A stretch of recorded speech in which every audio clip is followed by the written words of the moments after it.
వర్గీకరణం supreme court చరిత్రాత్మక తీర్పు ఆనందాన్ని నింపిందనే చెప్పాలి. అయితే దీనికి ముందు ఇంకా సవాళ్లు ఉన్నాయని చెప్పి అంటున్నారు. ఇప్పటికిప్పుడు వచ్చినటువంటి తీర్పు దేని ఆధారం చేసుకొని ఆనాడు తీర్పును కొట్టివేశారో మళ్ళీ దాని బేస్ మీద మనం ఆలోచిస్తే మొత్తం సమాజం చేత ఎస్సీలు మాలమాదిగలు అంటరానితనానికి గురి అవుతారు.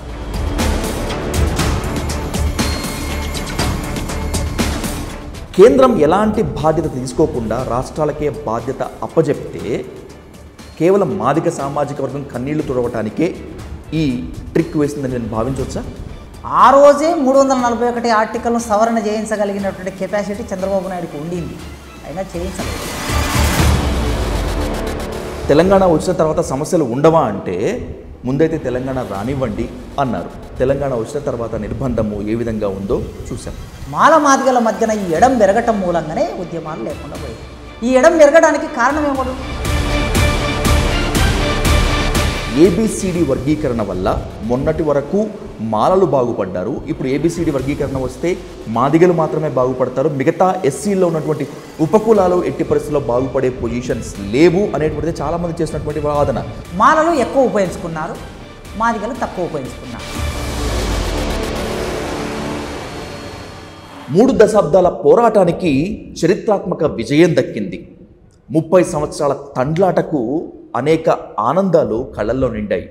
అయితే ఈ విజయం తాత్కాలికమే, మున్ముందు ఎదుర్కోవాల్సినటువంటి సవాళ్లు చాలా ఉన్నాయని వర్గీకరణాన్ని వ్యతిరేకించేటువంటి వాళ్ళ యొక్క వాదన. పోరాటాలు ఎన్నో చూసాం, ఒడిదుడుకులను అవరోధాలను ఎన్నో అధిగమించాం, ఇంకా ఎన్నింటినో అధిగమిస్తామనేటువంటిది ఎంఆర్పిఎస్ ఉద్యమకారుల వాదన. సుప్రీంకోర్టు చరిత్రాత్మక తీర్పు ఇంకెన్ని టర్న్లు తీసుకుంటుంది అనేటువంటిది ఇప్పుడు కీలకమైనటువంటి హాట్ టాపిక్.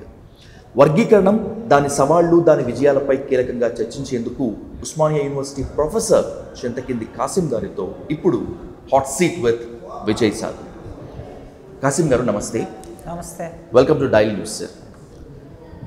వర్గీకరణం మొన్నటి వరకు మీడియా మాట్లాడినా, రిజర్వేషన్ గురించి మాట్లాడినా, వర్గీకరణ గురించి మాట్లాడినా మనం ఇదే మాట్లాడుకున్నాం. సుప్రీంకోర్టు చరిత్రాత్మక తీర్పు ఆనందాన్ని నింపిందనే చెప్పాలి. అయితే దీనికి ముందు ఇంకా సవాళ్లు ఉన్నాయని చెప్పి అంటున్నారు. What do you say on this judgement sir?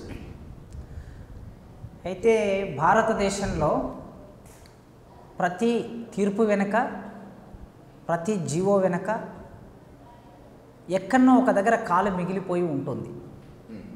భారతదేశంలో ఉండే చట్టాలకు ఉండే బలహీనత ఇది. కనుక భవిష్యత్తులో ఏదైనా జరగవచ్చు. ఎక్కడో ఒక అంశాన్ని పట్టుకొని ఎవరైనా దాన్ని ముందుకు తీసుకురావచ్చు, ఉద్యమం చేయొచ్చు, తీర్పులు ఇప్పించవచ్చు, ప్రభావితం చేయొచ్చు, కొట్టివేయించవచ్చు. అయితే ఇప్పటికిప్పుడు వచ్చినటువంటి తీర్పు దేని ఆధారం చేసుకొని ఆనాడు తీర్పును కొట్టివేశారో మళ్ళీ దాని బేస్ మీద మనం ఆలోచిస్తే 2004 నవంబర్లో ఎస్సీ రిజర్వేషన్ వర్గీకరణ చట్టాన్ని, ఆంధ్రప్రదేశ్లో అమలవుతున్న చట్టాన్ని సుప్రీంకోర్టు కొట్టేసింది. ఈవి చెన్నయ్య అనేటటువంటి వ్యక్తి వేసినటువంటి కేసును ఆధారం చేసుకొని కొట్టేశారు. ఆ కొట్టేసినప్పుడు న్యాయమూర్తులు ఏం చెప్పారు, ఏ ఆబ్జెక్షన్తో ఆ చట్టాన్ని కొట్టేశారు అనేది మనం ఒకసారి పరిశీలిస్తే, ఇవాళ చెప్పిన న్యాయమూర్తులు ఏం చెప్పారు అనేది మనం ఆలోచిస్తే, ఈ రెండింటికి సమన్వయాన్ని ఒకసారి చేసుకున్నప్పుడు ఏది వాస్తవము అనేది కొంత అర్థం కావడానికి అవకాశం ఉంది. ఆనాడు న్యాయమూర్తులు చెప్పిన విషయము, భారత రాజ్యాంగంలో 341 ఆర్టికల్ ఉన్నది. ఈ 341 ఆర్టికల్ ఏం చెప్తుందంటే, ఎస్సీలలో షెడ్యూల్డ్ క్యాస్ట్ అని ఒక జాబితా తయారై ఉన్నది. డాక్టర్ అంబేద్కర్ బ్రిటిష్ వాళ్ళకు వ్యతిరేకంగా పోరాటం చేసిన రోజుల్లోనే 1927 తర్వాత షెడ్యూల్డ్ అనే ఒక జాబితాను తయారు చేశారు. షెడ్యూల్డ్ క్యాస్ట్, షెడ్యూల్డ్ ట్రైబ్ అనే ఒక జాబితా తయారై ఉంది. రాజ్యాంగం దాన్ని ఆమోదించింది. ఈ రాజ్యాంగం ఆమోదించిన తర్వాత అప్పటి నుంచి ఇది అమల్లోనికి వస్తూ ఉంది 1950 నుంచి. అయితే ఈ షెడ్యూల్డ్ కులాలలోకి ఒక కులాన్ని చేర్చాలన్నా అదనంగా, ఒక కులాన్ని తీసేయాలన్నా 341 ఆర్టికల్ దానికి సంబంధించిన నిర్వచనాన్ని ఇస్తుంది. కనుక ఎస్సీ రిజర్వేషన్ వర్గీకరణ అనేది 341 ఆర్టికల్కు భిన్నంగా జరిగింది. ఎక్కడ కూడా ఈ ఆర్టికల్ వీళ్ళందరూ ఒకటే సమూహము, ఎస్సీలు అనేవాళ్ళు అన్టచబిలిటీ అనుభవిస్తున్నటువంటి వాళ్ళు ఒకటే సమూహము. ఈ సమూహాన్ని వర్గీకరణ పేరు మీద విడదీయటం అనేది ఇది న్యాయసమ్మతం కాదు. 341 ఆర్టికల్ దీన్ని అంగీకరించదు అని ఆనాడు తీర్పిచ్చారు. ఒకవేళ రిజర్వేషన్ చేసుకోవాలనుకుంటే రాష్ట్రాలకు అధికారం లేదు, కేంద్ర ప్రభుత్వం మాత్రమే రిజర్వేషన్ వర్గీకరణ చేయాలి. కేంద్ర ప్రభుత్వం కూడా పార్లమెంటులో 341 ఆర్టికల్ను సవరణ చేయాలి. సవరణ అంటే పూర్తి మెజార్టీతో సవరణ చేసినప్పుడు మాత్రమే ఇది సాధ్యమవుతుంది. కనుక ఆ పద్ధతిలో ఈ భారతదేశంలో ఉన్నటువంటి చట్టం, భారత రాజ్యాంగం మనకు ఏదైతే ఇచ్చిందో ఆ చట్టము ఆధారంగానే సంవాదం నడవాలి, ఆ చట్టం ఆధారంగానే జీవోలు రావాలి అనేది ఆ రోజు వచ్చిన తీర్పు. గడిస్తే 20 ఏళ్ళు గడిస్తే ఇవాళ మొన్న సుప్రీంకోర్టులో నిన్న ఇచ్చినటువంటి తీర్పులో స్వయంగా chief justice of India justice Chandrachud గారు 341 ఆర్టికల్ మీద చాలా విలువైన అభిప్రాయాల్ని వ్యక్తం చేశాడు. ఆయన వ్యాఖ్యానాలు చేశాడు. ఏం చేశాడంటే 2004లో సుప్రీంకోర్టు ఏవో ఇతరేతర అంశాలకి గురై చట్టాన్ని సరిగ్గా అన్వయం చేయకుండా వర్గీకరణ చట్టాన్ని కొట్టేసింది. 341 ఆర్టికల్లో ఎస్సీల్లోకి జాబితాలోకి ఒక కులాన్ని తీసుకురావటం, ఒక కులాన్ని ఎక్స్క్లూజివ్ అని ఇంక్లూజివ్ అనేటటువంటి విషయమే ఉంది తప్ప ఇక్కడ వర్గీకరణ చేయాలి, వర్గీకరణ చేయకూడదు అనే అంశం ఇందులో లేదు. కనుక వర్గీకరణ చేయకూడదు అని 341 ఆర్టికల్ చెబుతుందని భావించి ఆనాడు చట్టాన్ని కొట్టేశారు. భారతదేశంలో సామాజిక న్యాయం జరగాలనుకున్నప్పుడు ఈ సామాజిక న్యాయాన్ని అందరికీ సమానంగా అందించవలసిన బాధ్యత ప్రభుత్వాలకి ఉంటుంది. ప్రభుత్వాలు దానికి కావలసిన చర్యలను తీసుకోవడానికి ఒక ప్రాతిపాదిక రాజ్యాంగం ఉంటుంది. అయితే బీసీల వర్గీకరణ ఏ విధంగా అయితే జరిగిందో, బీసీల వర్గీకరణ బీసీ ఏ ఒక్క కులం ఏ 2 కులాలు ఒకటిగా ఉండవు. అవి భిన్నమైనటువంటి ఆర్థిక, రాజకీయ, సామాజిక నేపథ్యాలు కలిగి ఉంటాయి కనుక వాళ్ళని ఏబిసిడి వర్గీకరణ చేశారు. అదేవిధంగా ఎస్సీలు కూడా ఆర్థికంగా, రాజకీయంగా, సామాజికంగా భిన్నమైనటువంటి వేరియేషన్స్లో ఉన్నారు అని జస్టిస్ చంద్రచూడ్ గారు చెప్పారు. ఈ వేరియేషన్స్ ఆర్థికంగా మాలమాదిగలు ఒకటి కాదు, ఆర్థికంగా డక్కలోళ్ళు మాదిగలు ఒకటి కాదు, ఆర్థికంగా బుడగజంగము, సింధు, మాస్టి, బైండ్ల మాదిగలు ఒకటి కాదు, ఆర్థికంగా మాలదాసరులు, బ్యాగరోళ్ళు, నీటికాళ్ళు, మాలలు ఒకటి కాదు. వీళ్ళ మధ్యన ఆర్థిక అసమానతలు ఉన్నాయి. సేమ్ టైం వీళ్ళ మధ్యన సామాజిక అసమానతలు కూడా ఉన్నాయి. మొత్తం సమాజం చేత ఎస్సీలు, మాలమాదిగలు అంటరానితనానికి గురి అవుతారు. వితిన్ ఎస్సీలలో మాదిగలు డక్కలోళ్ళని అంటరాని వాళ్ళగా చూస్తారు, మాలలు మాదిగోళ్ళని తక్కువగా చూస్తారు. ఈ వేరియేషన్ ఈ సమాజంలో ఉన్నది. అదేవిధంగా సామాజిక రాజకీయపరమైన విషయాల్లో చూసినా కూడా రాజకీయ ఎదుగుదలలో కేవలం మాదిగలు, మాలలు మాత్రమే రాజకీయ ప్రాతినిధ్యం కలిగి ఉన్నారు. ఇతర ఉపకులాలు ఏవైతే ఉన్నాయో వీళ్ళెవరు కూడా రాజకీయ ప్రాతినిధ్యంలోకి రాలేదు. అంటే ఇట్లా చూసినప్పుడు ఆర్థికంగా, రాజకీయంగా, సామాజికంగా వీళ్ళ మధ్యన బీసీలలో ఎట్లాంటి వేరియేషన్స్ ఉన్నాయో ఎస్సీలలో కూడా అవే వేరియేషన్స్ ఉన్నాయి. కనుక ఎస్సీ రిజర్వేషన్ను వర్గీకరించి రాష్ట్రాలే రిజర్వేషన్ ఇస్తున్నప్పుడు రాష్ట్రాలే వర్గీకరణ చేసి వాళ్లకు కావలసిన సామాజిక న్యాయాన్ని సమకూర్చొచ్చు అని సుప్రీంకోర్టు ఇచ్చినటువంటి తీర్పు. అంటే 341 ఆర్టికల్ను చాలా వివరంగా వ్యాఖ్యానం చేశారు. దాని వెనుక, దాని ముందు వగైరా ఏమున్నాయనే విషయాలు చెప్పారు. ఇట్లా చూసినప్పుడు ఆనాడు చేసిన ఆబ్జెక్షన్ ఈనాడు అది ఆబ్జెక్షన్ కాకుండా పోయింది. అందుకోసమే సామాజిక న్యాయం కోసం జరుగుతున్న ఈ పోరాటంలో భారత రాజ్యాంగమైన ఏదైనా చట్టం మనిషిని కేంద్రంగా చేసుకునే ఉండాలి. మనిషిని కేంద్రంగా చేసుకొని ఆ మనిషికి అందవలసిన సామాజిక న్యాయాన్ని అందే విధంగా చూడాలి. అందుకోసమే చట్టాన్ని మనుషులు రూపొందించుకున్నారు తప్ప చట్టము మనిషిని రూపొందించదు ఎప్పుడు కూడా. కనుక ఇప్పుడు 7 మంది రాజ్యాంగ ధర్మాసనములో 6 మంది సభ్యులు మెజారిటీగా ఒకే అభిప్రాయాన్ని వ్యక్తం చేశారు. ఒక్కరు తమ డిసెంట్ రాశారు. అందుకోసం ఈ చట్టం ఎస్సీ రిజర్వేషన్ వర్గీకరణ అనేది 2 తెలుగు రాష్ట్రాల్లోనే కాదు దేశవ్యాప్తంగా అన్ని రాష్ట్రాల్లో ఇది అమలై సామాజిక న్యాయం జరగాలని మనమందరం ప్రజాస్వామికవాదులుగా మనమందరం కోరుకున్నాం. యాజ్ యూ సెడ్ 6:1లో సుప్రీంకోర్టు తీర్పు వచ్చింది వర్గీకరణకు మద్దతుగా. బేలా త్రివేది రాసినటువంటి ఆ డిసెంట్లో, ఆ జడ్జిమెంట్లో ఆర్టికల్ 314కు సవరణ జరగకుండా, రాష్ట్రపతి జాబితాను తీసేయకుండా ఇచ్చినటువంటి ఈ తీర్పు అసమంజసమని మాత్రమే కాకుండా తను కాస్త డిఫర్ అయ్యారు. సరే, జస్టిస్ బేలా త్రివేది చెప్పిందని కాకపోయినా కూడా కాసేపు గారు, కేంద్రం నిజంగా సుముఖంగానే ఉండి ఇదంతా నడిపిస్తోందా, లేకపోతే తాంబూలాలు ఇచ్చారు తన్నుకు చావండి అని చెప్పి ఆ పోరును రాష్ట్రాల మీదకి వదిలేసిందా? అయితే ఇక్కడ మీరు అడిగినది కూడా వాల్యుబుల్ పాయింట్. నేను కూడా మొదటి నుంచి ఏమనుకుంటున్నా, ఇప్పుడు కూడా బీజేపీ ప్రభుత్వం చేయవలసింది ఈ తీర్పును ఆధారం చేసుకొని పార్లమెంటులో ఫుల్ మెజార్టీ ఉన్నది, చంద్రబాబు నాయుడు సపోర్ట్ చేస్తున్నాడు.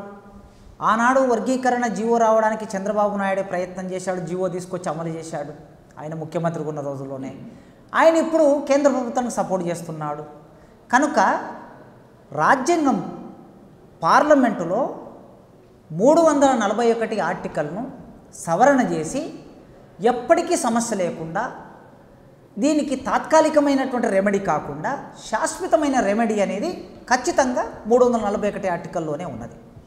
ఆ 341 ఆర్టికల్ను సవరించడానికి బీజేపీ ప్రభుత్వానికి ఎలాంటి ఆటంకాలు లేవు. వాళ్ళు రాష్ట్రాల అభిప్రాయాన్ని కోరి పార్లమెంటులో ఫుల్ మెజార్టీతో 2/3 మెజార్టీతో దాన్ని సవరిస్తే రేపటి నాడు ఇంకెవరైనా సరే కోర్టుకు వెళ్ళటమో, దానికి వ్యతిరేకంగా మాట్లాడటమో, ఇంకేదో చేయటం అనేది జరగదు. నేను మీ మీడియా తరపున బీజేపీ ప్రభుత్వం ముందు ఒక డిమాండ్ పెడుతున్నా.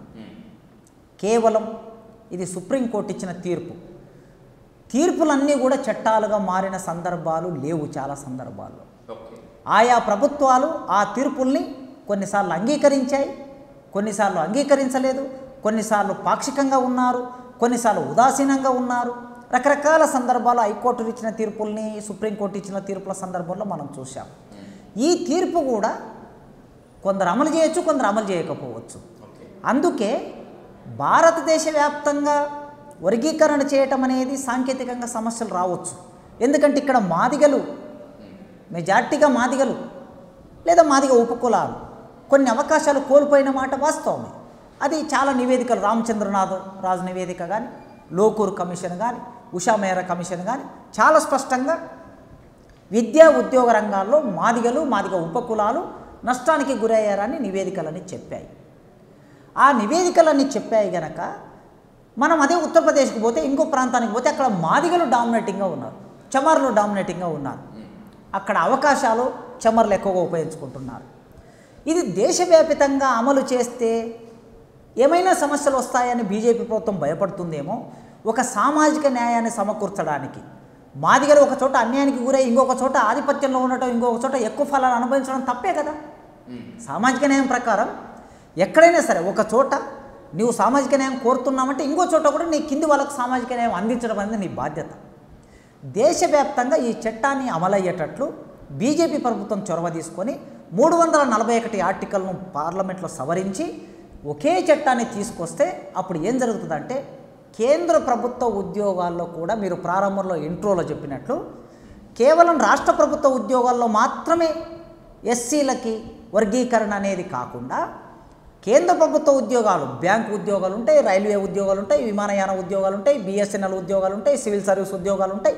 ఈ అన్ని ఉద్యోగాల్లో కూడా 15% రిజర్వేషన్ ఏదైతే ఉన్నదో అన్ని కులాలకి సమానంగా రావాలి కదా.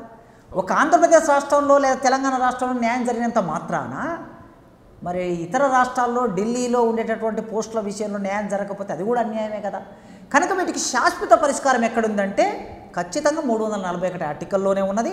341 ఆర్టికల్ను పార్లమెంట్లో సవరణకి పెట్టి కేంద్ర చట్టం చేయాలని నేను డిమాండ్ చేస్తాను. బీజేపీకి ఫుల్ సపోర్ట్ ఉన్నప్పుడు కూడా పార్లమెంట్లో 341 అధికరణకు సవరణ కోసం వాళ్ళు ఎక్కడ కూడా బిల్ పెట్టలేదు. కానీ తెలంగాణలో, ఆంధ్రాలో ఎన్నికలు జరిగినప్పుడు మాత్రం వర్గీకరణకు మేము కట్టుబడి ఉన్నాం, సుప్రీంకోర్టు ద్వారా వర్గీకరణకు అనుకూలంగా తీర్పు వచ్చేలా మేము కృషి చేస్తామని చెప్పి సాక్షాత్తు ప్రధానమంత్రి చెప్పినటువంటి నేపథ్యం మన కళ్ళ ముందుగానే ఉంది, అందుకు తగ్గట్లుగానే వచ్చింది. కేంద్రం ఎలాంటి బాధ్యత తీసుకోకుండా రాష్ట్రాలకే బాధ్యత అప్పచెప్తే కేవలం మాదిగ సామాజిక వర్గం కన్నీళ్లు తుడవటానికే ఈ ట్రిక్ వేసిందని నేను భావించవచ్చా? అంటే రాజకీయ పార్టీలు వాళ్ళ ఎత్తుగడలు వాళ్ళకు ఉంటాయి ఖచ్చితంగా. ఎందుకంటే ఆ రోజు యునైటెడ్ ఫ్రంట్ గవర్నమెంట్ ఉన్న రోజుల్లో చంద్రబాబు నాయుడు గారి సపోర్ట్తోనే కేంద్రంలో యునైటెడ్ ఫ్రంట్ గవర్నమెంట్ నడిచింది. ఈయన ఎంపీల సపోర్ట్తోనే నడిచింది. ఆ రోజే 341 ఆర్టికల్ను సవరణ చేయించగలిగినటువంటి కెపాసిటీ చంద్రబాబు నాయుడుకు ఉండింది. అయినా చేయించలేదు. ఎందుకు చేయించలేదు? గవర్నర్ ఆర్డినెన్స్ తీసుకొచ్చి రాష్ట్రపతి యొక్క పర్మిషన్ తీసుకొని దాన్ని అమల్లో పెట్టారు. ఇది ఎప్పుడో ఒకసారి కోర్టుల్లో కొట్టుడు పోతుందనే విషయం తెలుసు వాళ్ళకి, చంద్రబాబు నాయుడికి తెలిసినా కూడా చేశారు. అంటే కొద్ది కాలానికి మనం వీళ్ళని ఉపయోగించుకుంటే సరిపోతుందనే ఆలోచన రాజకీయ నాయకుల్లో ఉంటుంది నేచురల్గా. ఆనాడు చంద్రబాబు నాయుడుకు తెలుగుదేశం ప్రభుత్వానికి ఏ ఆలోచన ఉన్నదో ఇవాళ మోడీ ప్రభుత్వానికి కూడా అదే ఆలోచన ఉంటుంది. అంతకు మించిన ఒక గొప్ప ఆలోచన ఉంటుందని నేను అనుకోను. అంటే ఒకసారి వర్గీకరణ సమస్య పరిష్కారం అయితే మాదిగలందరూ స్వతంత్రులైపోయి వాళ్ళ రాజకీయ కార్యకలాపాన్ని కార్యాచరణ వాళ్ళు రూపొందించుకుంటే బీజేపీకి ఏమి లాభం? మాదిగలు బీజేపీకి ఎప్పటికీ ఓట్లు వేసేటటువంటి వర్గీకరణ చేస్తారేమో మాకు న్యాయం దక్కుతుందేమో అనే ఒక ఆకాంక్షతో బీజేపీ వైపు ఎక్కువగా ఉండడానికి వాళ్ళు పట్టి ఉంచుకోవడానికి వాళ్ళ ప్రయత్నం వాళ్ళు చేస్తారు. అందులో భాగంగా తాత్కాలికంగా ఒక రెమెడీ ఇచ్చి అది మళ్ళీ ఒకవేళ విఫలమైతే మళ్ళీ మా దగ్గరికి కదా రావాల్సిందే అనే అభిప్రాయం కూడా ఉండొచ్చు రాజకీయ పార్టీలకి. ఖచ్చితంగా అభిప్రాయాలు ఉంటాయి. అందుకే ఇప్పటికైనా రాజకీయ పార్టీలుగా నిజంగా నిజాయితీ ప్రదర్శిస్తే మోడీ గారు హైదరాబాద్కు వచ్చాడు. లక్షలాది మంది సభలో మందకృష్ణ మాదిగ గారు దుఃఖిస్తుంటే ఆయన కౌగిలించుకొని మాట ఇచ్చాడు. నేను నీకు అన్న లాంటి వాడిని, పెద్దన్నను నీకు, మీ సమస్య నాకు తెలుసు, మీ సమస్య నేను అర్థం చేసుకున్నా, మీ సమస్య నేను పరిష్కారం కూడా చూపిస్తాను చెప్పాడు. మరి పరిష్కారం అంటే శాశ్వత పరిష్కారం. కోర్టు ద్వారా కోర్టులో వాళ్ళు వేశారు, కేంద్ర ప్రభుత్వం కోర్టులో ఇంప్లీడ్ అయ్యింది, మాకే అభ్యంతరం లేదని న్యాయశాఖ ఇచ్చింది, తర్వాత సామాజిక సాధికారికత శాఖ ఇచ్చింది. అక్కడి వరకు బాగానే ఉన్నది. కానీ అదే విషయాన్ని మీ చేతిలో ఉంది కనుక 341 ఆర్టికల్ను కూడా సవరిస్తే బాగుంటుందనేది నా అభిప్రాయం. తెలంగాణ రావాలని తెలంగాణ కోసం మనమంతా కొట్లాడినాం కాసిం సార్. తెలంగాణ వచ్చిన తర్వాత సమస్యలు ఉండవా అంటే ముందైతే తెలంగాణ రానివ్వండి అన్నారు. తెలంగాణ వచ్చిన తర్వాత నిర్బంధము ఏ విధంగా ఉందో చూసాం. వర్గీకరణ కోసం కొట్లాడినప్పుడు ముందైతే వర్గీకరణ జరగనివ్వండి అన్నారు.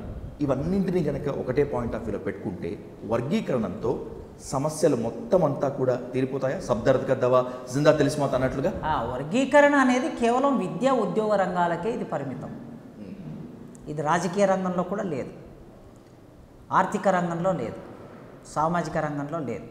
కేవలం విద్యా ఉద్యోగాల్లో వర్గీకరణ అంటే కొన్ని సీట్లు వస్తాయి, కొన్ని ఉద్యోగాలు వస్తాయి. అంత మాత్రాన అంటే కొన్ని సీట్లు వచ్చినప్పుడు చదువుకునే అవకాశం వస్తుంది. ఒక డక్కల ఆయనకు, ఒక సింధ ఆయనకు, ఒక మాస్టర్ ఆయనకు, ఒక బుడగజంగం ఆయనకు, ఒక బైండ్ల ఆయనకి చదువుకునే అవకాశం వస్తుంది. యూనివర్సిటీ మెట్లెక్కుతారు, మెడికల్ కాలేజ్ మెట్లెక్కుతారు, ఇంజనీరింగ్ కాలేజీలోకి వస్తారు, తర్వాత ఎంబీబీఏ ఇది బిజినెస్ స్కూల్లోకి వెళ్తారు. ఇంత మేరకి కొంత ప్రయోజనం జరుగుతుంది. వాళ్ళు రావటం మూలంగా తర్వాత వాళ్ళు ఉద్యోగాల్లోకి వస్తారు. ఒక టీచర్ అవుతాడు, ప్రొఫెసర్ అవుతారు, ఒక సివిల్ సర్వెంట్ అవుతారు, రకరకాల పద్ధతుల్లోకి వస్తారు. దాని మూలంగా కొన్ని కుటుంబాలు బాగుపడతాయి. అంతేగాని మొత్తము మాదిగల జీవితాల్లో మార్పు రావాలంటే, మాదిగ ఉపకులాల జీవితాల్లో లేదా మాల ఉపకులాల జీవితాల్లో మార్పు రావాలంటే ఇది పూర్తి రెమెడీ కాదు. మొత్తం సమాజంలో మార్పు రావాలనుకున్నప్పుడు దళితులకి భూమి కావాలి, ఆ భూమిని పట్ట కావాలి, భారతదేశంలో సంపద మీద హక్కు కావాలి, రాజకీయాల్లో ప్రాతినిధ్యం కావాలి. ఇవన్నీ జరిగినప్పుడే దళితుల సమస్య పరిష్కారం అవుతుంది. ఇవన్నీ జరగడానికి వర్గ పోరాటం జరగాలి. వర్గ పోరాటం జరిగినప్పుడు మాత్రమే సంపద మీద హక్కు వస్తుంది, భూమి మీద హక్కు వస్తుంది. ఈ వ్యవస్థలో వీళ్ళకి ఆ హక్కులు అందవు.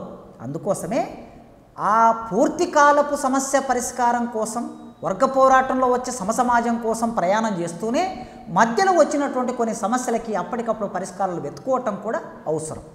అందులో భాగంగా విద్యా ఉద్యోగ రంగాల్లో ఈ 50 దాదాపు ఇక 60 ఏళ్ళు జరిగినటువంటి 60-70 ఏళ్లలో జరిగిన ఈ అసమాన పంపిణీ ఒకటి జరిగింది. అంబేద్కర్ ఏం కోరుకున్నాడు? నేను భారత రాజ్యాంగంలో కొన్ని అవకాశాలని వేల సంవత్సరాలుగా గుడికి, బడికి, సంపదకి, అధికారానికి, ఆయుధానికి దూరమైన నా ప్రజలకి కొన్ని అధికారాలు, కొన్ని అవకాశాలు ఇవ్వడానికి ప్రయత్నం చేస్తున్నాడు, రాజ్యాంగంలో రాశాడు. ఆ రాజ్యాంగంలో రాసిన దాని ప్రకారం అందరికీ అన్ని ఫలాలు అందాలి, అందరికీ అన్ని ఫలాలు అందాలి. కొందరే ఎప్పటికీ ఫలాలను అనుభవించుకుంటూ పోతే మిగతా వాళ్ళు ఎక్కడ ఉండాలో అక్కడనే ఉంటారు, విసిరివేయబడతారు. ఆ సామాజిక న్యాయ సూత్రం ప్రకారం అందరికీ అన్ని ఫలాలు అందాలనే ఉద్దేశంతో 15% రిజర్వేషన్ను కనీసం కొన్ని రాష్ట్రాల్లో కొన్ని రంగాల్లో అందరికీ సమానంగా పంపిణీ చేసే ఒక మార్గం ఎస్సీ వర్గీకరణ చట్టం తీసుకురావటం అనేది నేను భావిస్తున్నాను. సుప్రీంకోర్టు తీర్పు ఇచ్చినప్పటికీ మాదిగల్లో పూర్తి స్థాయిలో ఆనందం వ్యక్తమైనట్లుగా అనిపించడం లేదు. వర్గీకరణాన్ని వ్యతిరేకిస్తున్నటువంటి మాలలతో పాటు ఇతర కులాల్లో కూడా ఇంకా కాస్త ఇబ్బందికరమైన పరిణామాలే ఉన్నాయి. సరే, ఏది ఏమైనప్పటికీ కాసిం గారు, ఇప్పుడు మాదిగలతో పాటు మాలలతో పాటు మిగతా ఇతర ఉపకులాలకు మొత్తానికంతా కూడా మేలు జరగాలంటే ప్రభుత్వాలు సుప్రీంకోర్టులో మధ్యవర్తిత్వం వహించాలా? కన్సెన్సస్ ద్వారా వీళ్ళంతా కలిసి కూర్చుంటే, వీళ్ళంతా కలిసి చర్చించుకుంటే ఈ ఫలాలు అందరికీ చేరవా? నిజమే. 1994లోనే ఎస్సీ రిజర్వేషన్ వర్గీకరణ కోసం మాదిగ దండోరా ఉద్యమం మొదలైనప్పుడు గద్దరన్న మాదిగ దండోరా సంఘీభావ కమిటీ అని ఒక కమిటీ పెట్టి ఆ కమిటీకి ఆయన కన్వీనర్గా ఉన్నాడు. గద్దరన్న ఆనాడు పీపుల్స్ వార్ పార్టీలో ఉన్నాడు. వర్గ పోరాటం నడిపే పీపుల్స్ వార్ పార్టీ విప్లవోద్యమంలో భాగంగా ఉన్నాడు గద్దరన్న.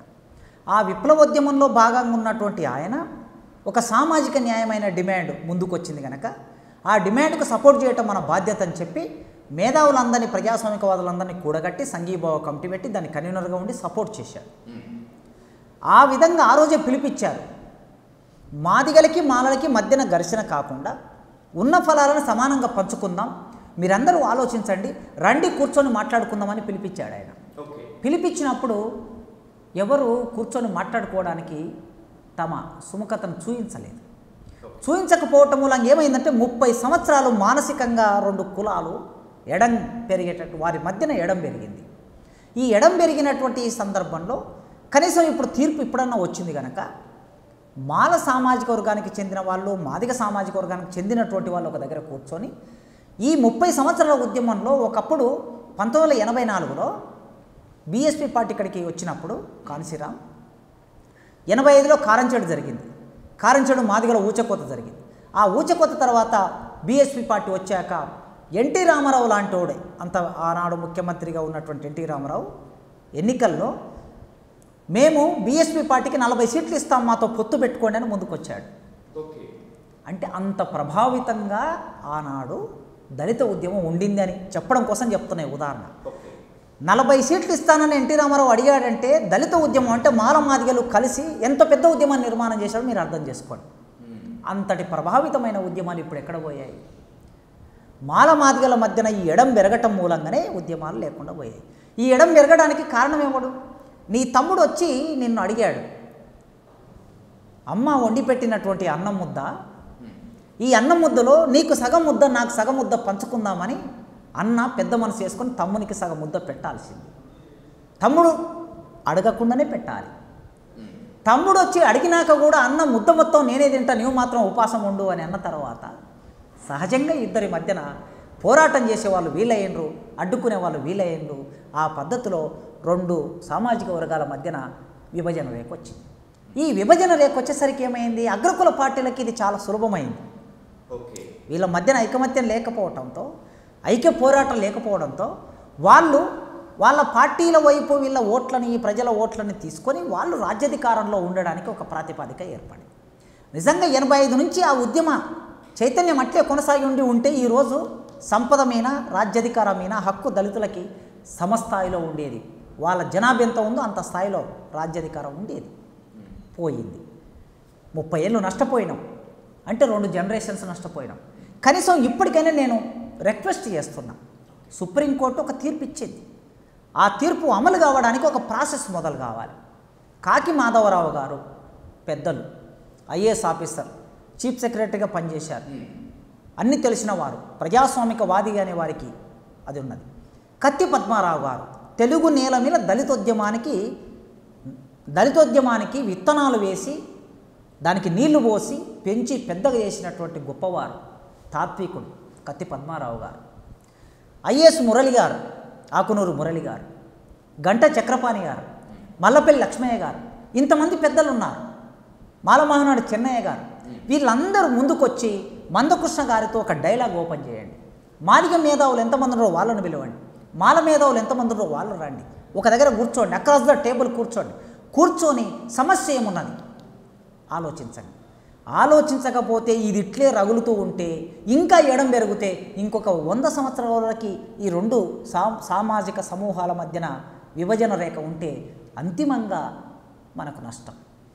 తెలంగాణ రాష్ట్రంలో లక్షల ఎకరాల భూమి 10 సంవత్సరాల కాలంలో దళితుల భూమి ప్రభుత్వం లాగేసుకున్నది.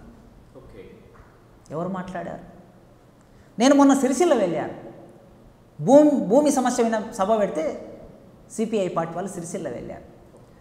2100 ఎకరాల భూమిని ఒక్క సిరిసిల్ల నియోజకవర్గంలో దళితుల భూమిని, ఎప్పుడో ఇందిరాగాంధీ ఇచ్చిన భూమిని, నైజాం కాలంలో ఇచ్చిన భూమిని, అసైన్డ్ భూమిని, మాన్యం భూముల్ని లాగేసుకున్నారు. కలెక్టరేట్ కట్టాలంటే దళిత భూమే గుర్తొస్తుంది, ఎస్పీ ఆఫీస్ కట్టాలంటే దళితుల భూములే గుర్తొస్తుంది, గ్రామ పంచాయతీ కట్టాలంటే దళితుల భూములే గుర్తొస్తాయి, పార్టీల ఆఫీసులు కట్టుకోవడానికి దళితుల భూములే గుర్తొస్తాయి, వైకుంఠధామం కట్టాలంటే దళితుల భూములే గుర్తొస్తాయి, విలేజ్ పార్కులు కట్టాలంటే దళితుల భూములే గుర్తొస్తాయి, రైతు వేదికలు కట్టడానికి దళిత భూములే గుర్తొస్తాయి. చివరికి రెడ్డి భవనం కట్టాలంటే సిరిసిల్ల దగ్గర నియోజకవర్గంలో రెడ్డి భవనం కట్టడం కోసం కూడా దళితుల భూమిని లాగి రెడ్డి భవనం నిర్మాణం చేశారు. ఇదండి కొనసాగుతున్నది. భూములు కోల్పోతున్నాం, రిజర్వేషన్లు కోల్పోతున్నాం, రోస్టర్ పాయింట్ సరిగ్గా అమలు చేయటం లేదు, ప్రభుత్వ రంగ సంస్థలన్నిటిని ప్రైవేటీకరిస్తున్నారు, ప్రైవేటు రంగంలో రిజర్వేషన్ లేదు, దళితుల మీద దాడులు జరుగుతున్నాయి, రాజ్యాధికారంలో మనకు సమానమైన వాట ఇవ్వటం లేదు. ఇన్ని సమస్యలు మన ముందున్నాయి. రాజ్యాంగాన్ని చీల్చి ముక్కలు చేసేసి రాజ్యాంగం అట్లా ఉన్నా కూడా అది ఆత్మలేనిదిగా మారిపోయింది. ఇన్ని సమస్యలు మన మధ్యన ఉన్నప్పుడు మనం కలిసి గడ కొట్లాడవలసి. కలిసి కొట్లాడడానికి సమస్య ఎక్కడుందో గుర్తించండి. న్యాయం అడుగుతున్న వాడి దగ్గర సమస్య ఉందా, న్యాయం వద్దనే వాడి దగ్గర సమస్య ఉందా అని మనం ఆలోచించినప్పుడు న్యాయం అడిగే వాళ్ళు, న్యాయం వద్దనే వాళ్ళు ఇద్దరు ఒక దగ్గర కూర్చొని అసలు సమస్య మన కోసం మనం పోరాటం చేయాలనే ఆలోచన మొదలు పెడితే ఈ సమస్యకు పరిష్కారం లభిస్తుందని నేను కోరుకుంటున్నా. ఒక యూనివర్సిటీ టీచర్గా నేను విప్లవ రచయితల సంఘంలో పనిచేస్తాను. మా విప్లవ రచయితల సంఘం గత 30 సంవత్సరాలుగా ఎస్సీ వర్గీకరణ కోసం మద్దతుగా నిలబడ్డది. ఆ సంఘం మీద వచ్చిన నిర్బంధాన్ని వ్యతిరేకించింది, ఆ సంఘం కోరుకున్న సామాజిక న్యాయాన్ని సపోర్ట్ చేసింది. దాని మీద మేము ఒక పుస్తకం వేశాం, ఇన్ని రకాల ప్రయత్నాలు చేశాం. ఒక విప్లవ రచయితల సంఘం సభ్యుడిగా నేను ఏం కోరుకుంటా, పేద ప్రజలందరూ ఐకమత్యంతో ఉండాలని కోరుకుంటా. భారతదేశంలో పేద ప్రజలంటే ఎవరు? దళితులే పేద ప్రజలు, అట్టడుగున ఉన్నటువంటి ప్రజలు, 98% భూమి లేని ప్రజలు, ఏ ఆధారం లేని ప్రజలు, ఉత్పత్తి శక్తుల మీద ఏ అధికారం లేని ప్రజలు. అట్లాంటి ప్రజలు ఇవాళ విడిపోతూ ఉంటే, ఈ సమాజంలో నష్టం జరుగుతూ ఉంటే చూసి బాధపడుతూ ఉంటాం మేము. యాసే నేను మాదిగ కులంలో పుట్టినటువంటి వాడిగా నేను వర్గీకరణకు సపోర్ట్ చేయటం లేదు. సామాజిక న్యాయం అందులో ఉంది కనుక నేను సపోర్ట్ చేస్తున్నాను. నేను ఆదివాసి కాదు, కానీ ఆదివాసులకు సామాజిక న్యాయం ఉందంటే ఆదివాసులకు సపోర్ట్ చేస్తాం. ఇవాళ ఎస్టీలలో కూడా సామాజిక న్యాయం సమానంగా జరగాలని తీర్పు ఇచ్చారు కదా. కనుక ఆదివాసులకు ఎందుకు సపోర్ట్ చేస్తాం, బంజారాలకు ఎందుకు సపోర్ట్ చేయమంటే ఆదివాసులు వర్గీకరణ అనుభవించడంలో ఎరకలోళ్ళు, కోయోళ్ళు, గోండోళ్ళు వీళ్ళందరూ కూడా వెనుకబాటు ఉన్నారు, చదువులోకి ఉద్యోగాల్లోకి రాలేకపోతున్నారు. వాళ్ళని తీసుకురావడానికి కావాల్సిన ప్రాతిపదిక ఉండాలని మనం సపోర్ట్ చేస్తాం. అంటే సామాజిక న్యాయం ఎక్కడ ఉంటే మనం అక్కడ సపోర్ట్ చేస్తాం. ఆ ఉద్దేశంతో నేను వ్యక్తిగతంగా సపోర్ట్ చేయటమే కాకుండా మా సంస్థ సపోర్ట్ చేస్తుంది. అదేవిధంగా నేను రిక్వెస్ట్ చేస్తున్న వీళ్ళందరికీ అక్రాస్ ద టేబుల్ ఇమీడియట్గా కూర్చోండి. ఇప్పుడు వచ్చిన దాని ప్రకారం ఏ రాష్ట్రంలో, తెలంగాణలో ఎట్లా అమలు కావాలి, ఆంధ్రప్రదేశ్లో ఎట్లా అమలు కావాలి, కూర్చొని మాట్లాడుకొని ప్రభుత్వానికి ఇద్దరు కలిసి వెళ్ళి ప్రభుత్వంతో మాట్లాడి పరిష్కారం చేస్తే నెల రోజుల్లో సమస్య పరిష్కారం అవుతుంది. తర్వాత ఉమ్మడి ఉద్యమాలకి మనం ముందుకెళ్దాం. రైట్. ఒక ఇంపార్టెంట్ క్వశ్చన్ తోటి ముగిద్దాం కాసిం గారు. ఒక ఉస్మాన్ యూనివర్సిటీ ప్రొఫెసర్గా మాత్రమే కాకుండా ప్రజాస్వామికవాదిగా చెప్పండి, ఏబిసిడి వర్గీకరణ వల్ల మొన్నటి వరకు మాలలు బాగుపడ్డారు, ఇప్పుడు ఏబిసిడి వర్గీకరణ వస్తే మాదిగలు మాత్రమే బాగుపడతారు, మిగతా ఎస్సీలో ఉన్నటువంటి ఉపకులాలు ఎట్టి పరిస్థితుల్లో బాగుపడే పొజిషన్స్ లేవు అనేటువంటిది చాలామంది చేసినటువంటి వాదన. ఆ వాదన క్లారిఫై ఇస్తారా? అయితే యాక్చువల్గా ఎస్సీ రిజర్వేషన్ వర్గీకరణ అనేది నా అవగాహనలో నేను ఏమనుకుంటా అంటే ఇది మాలమాదిగల సమస్య కాదు. మాలలు కొద్దిగా చదువుకున్నారు, ముందు కొన్ని అవకాశాలు విద్యా ఉద్యోగ రంగాల్లో ముందు ఉపయోగించుకున్నారు. మాదిగలు లేటుగా చదువుకున్నారు, తర్వాత మాదిగలు ఉపయోగించుకున్నారు. మాలలు ఎక్కువ ఉపయోగించుకున్నారు, మాదిగలు తక్కువ ఉపయోగించుకున్నారు. అంతే. ఉపయోగించుకోవడం అంటూ జరిగింది కదా. ఎగ్జాక్ట్లీ 100 ఉద్యోగాల్లో మాలలో 70 ఉద్యోగాలు తీసుకుంటే మాదిగలు 30 ఉద్యోగాలు తీసుకున్నారు. కానీ 30 అయినా నువ్వు తీసుకున్నావు కదా. కానీ నా బాధలు ఏమిటంటే మా ఇంటి పక్కన మా డక్కలోళ్ళ ఇల్లు ఉంది మా ఊళ్ళో. నా ఇంటి పక్కన డక్కలోళ్ళ ఇల్లు ఉంది. ఆ డక్కలలో ఇంకా గాడిదలను కాచుకుంటూ పందులను కాచుకుంటూ వాళ్ళు అక్కడనే ఉన్నారు. ఆ డక్కలోళ్ళు నాతో ఎప్పుడు పోటీ పడతారు. ఆ డక్కల వల్ల డక్కల యాదగిరి పిల్లలు ఉన్నారు, 4 పిల్లలు. ఆ డక్కల యాదగిరి 4 పిల్లలు నా పిల్లలతో ఎప్పుడు పోటీ పడతారు. ఉమ్మడి రిజర్వేషన్ వలన వాళ్ళు పోటీ పడలేరు. కనుక డక్కలి వాళ్ళ జనాభా ఎంతుంది, సింధు వాళ్ళ జనాభా ఎంతుంది. ఇప్పుడు మనము ఒక అద్భుతమైన 7 మెట్ల కిన్నెర మొగలయ్య ఉన్నాడు కదా. కిన్నెర మొగలయ్య దేశమంతా తెలిసిన మొగలయ్య. మొగలయ్యది మా ఊరు. మొగలయ్య మాస్టి కులం. మొగలయ్య మాస్టి కులం అయితే ఆయన పిల్లలు ఇవాళ చదువుల్లో ఏదో మామూలు చదువుకొని ఉన్నారు. మొగలయ్య పిల్లలు ఎప్పుడు ప్రధాన స్రవంతిలోకి రావాలి? వాళ్ళు ప్రధాన స్రవంతిలోకి రావాలంటే ఖచ్చితంగా వాళ్ళ జనాభా ఎంత ఉందో జనాభా లెక్కలు మన దగ్గర ప్రభుత్వం దగ్గర ఉన్నాయి కనుక వాళ్ళకి 2% 3% కేటాయించి ఒక గ్రూపులో పెడతాం మనం. ఆ గ్రూపులో పెట్టడం మూలంగా రేపటి నాడు ఖచ్చితంగా 10వ తరగతి చదివినోడైనా సరే ఆ కులానికి ఒక డక్కలి, ఒక సింధు, ఒక మాస్టి, ఒక బ్యాగరి 10వ తరగతి చదివినోడైనా సరే అక్కడ ఒక ఉద్యోగం ఉందంటే ఆ క్వాలిఫికేషన్ తగ్గించి వాళ్ళకు ఉద్యోగాన్ని ఇస్తారు. అదే మాదిగతో పోటీ పడుంటే మాదిగా ఉన్నాడు మాలో ఉన్నోళ్ళు వీళ్ళు పీజీ చదివి వస్తారు. వాడు 10th క్లాస్ దగ్గర ఉన్నాడు. ఉమ్మడి రిజర్వేషన్లు ఏమవుతుంది? పీజీ చదివి వచ్చిన వాడికి ఉద్యోగం ఇస్తారు, 10th చదివిన వాడికి ఉద్యోగం ఇయ్యరు. కనుక వాళ్ళ కోసం ఏ గ్రూప్ అంటారా, బి గ్రూప్ అంటారా, 2% అంటారా, 3% అంటారా, 1% అంటారా, జనాభా ఎంత ఉందో వాళ్ళ కోసమే పెట్టాలి. ఇప్పుడు బీసీ రిజర్వేషన్ ఉంది, బీసీఏ ఉంది. బీసీఏలో చాకలోళ్ళు మంగళోళ్ళు ఉంటారు, వృత్తి కులాలు వాళ్ళు. ఈ చాకలోళ్ళు మంగళోళ్ళు ఖచ్చితంగా రేపు ఈ ఉస్మానియా యూనివర్సిటీలో మేము సీట్ ఇవ్వాలంటే బీసీఏలో 100కి 30 మార్కులు వచ్చినా సరే ఒక చాకలోళ్ళ పిల్లవాడు అక్కడ ఉంటే చాలు, అతనికి సీట్ ఇస్తాం.